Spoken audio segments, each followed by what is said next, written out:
warahmatullahi wabarakatuh. Perkenalkan, saya Desri Indah Ramadona dengan NIM A1C1194041 dari kelas reguler B 2019. Nah, di sini saya akan menjawab beberapa permasalahan yang mengenai praktikum kimia organik 1. Nah, pertanyaan yang pertama itu adalah, bagaimana Anda dapat mengidentifikasi unsur-unsur organik diantaranya karbon, oksigen, dan nitrogen? Nah, baiklah, sebelum saya menjawab pertanyaan dari ini, saya akan menampilkan video mengenai pertanyaan ini.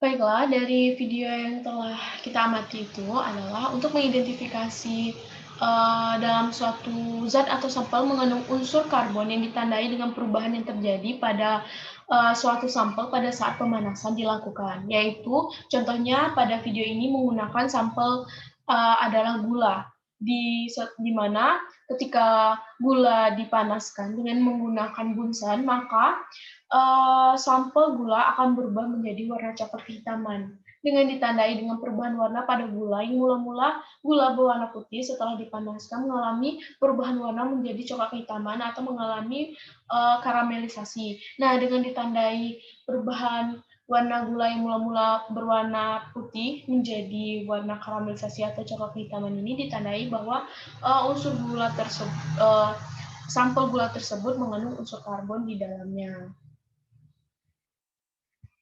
Baiklah, saya akan menampilkan video yang kedua, itu adalah identifikasi unsur oksigen.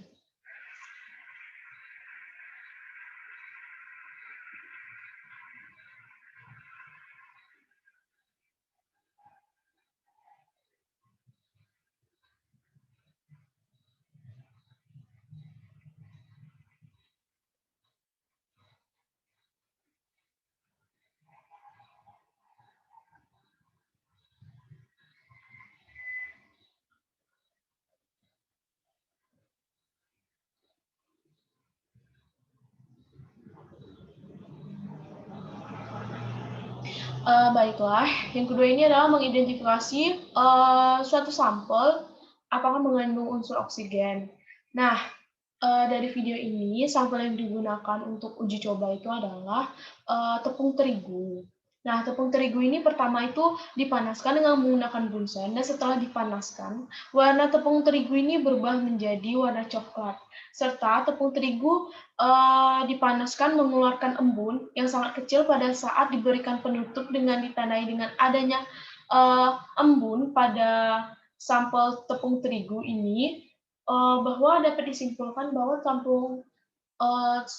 sampel tepung terigu ini mengandung oksigen, yang mana sasaran kita adalah pada saat pemanasan atau pembakaran pada tepung terigu itu mengeluarkan embun. Nah, embun ini ditandainya bahwa adanya unsur oksigen di dalam tepung terigu tersebut. Baiklah, saya akan menampilkan video identifikasi hidrogen. Satu reaksi yang telah diberi ke biji ditambah dengan HNO3 pekat.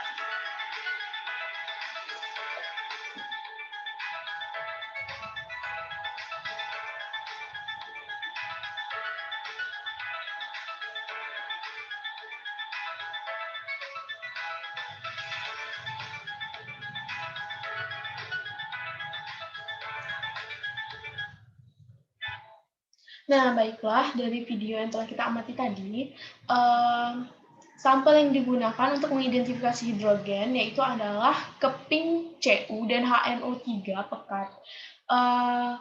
Pertama itu, keping Cu dan HNO3 pekat ini dimasukkan ke dalam tabung reaksi secara bersamaan. Setelah itu, beberapa detik kemudian, larutan berubah menjadi warna biru.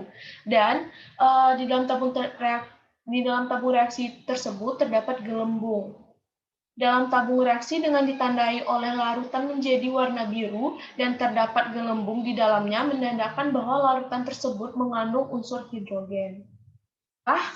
pertanyaan selanjutnya itu adalah, berdasarkan data dan informasi yang Anda peroleh dari ketiga unsur tersebut, jelaskan apa saja kelemahan dan masukan dari Anda untuk perbaikan prosedur percobaan tersebut. Nah, baiklah, berdasarkan data dan informasi yang kita peroleh dari video yang telah diamati tadi, kelemahan dari prosedur video mengenai identifikasi unsur karbon dan oksigen adalah pada saat melakukan percobaan, praktikan tidak menggunakan sarung tangan untuk keselamatan praktikan pada saat sampel dipanaskan. Di sana praktikan bisa saja mengalami cedera karena wadah yang digunakan untuk melakukan pemanasan adalah sendok. Nah, sendok ini adalah jika kita panaskan sendok, maka daya hantar panas sendok itu akan sampai ke tangan kita dan bisa-bisa membuat tangan praktikan ini cedera. Nah, setelah itu minimnya penggunaan alat praktikum yang digunakan pada video tersebut, hanya memanfaatkan alat praktikum yang ada di rumah saja, seperti hanya menggunakan sendok. Seharusnya itu adalah menggunakan cawan porselin atau tabung reaksi untuk meningkatkan atau menghasilkan hasil yang lebih akurat. Terus yang seharusnya itu pemanasan itu dilakukan dengan menggunakan bunsen atau menggunakan water bed. Tapi pada video ini percobaan dilakukan hanya menggunakan lilin saja. Dan juga pada saat video mengenai identifikasi oksigen itu seharusnya yang ditutup itu adalah cawan arloji, karena kalau menggunakan cawan arloji ini dapat melihatnya itu tuh secara leluasa untuk melihat embun-embun yang terjadi ketika tepung terigu dipanaskan.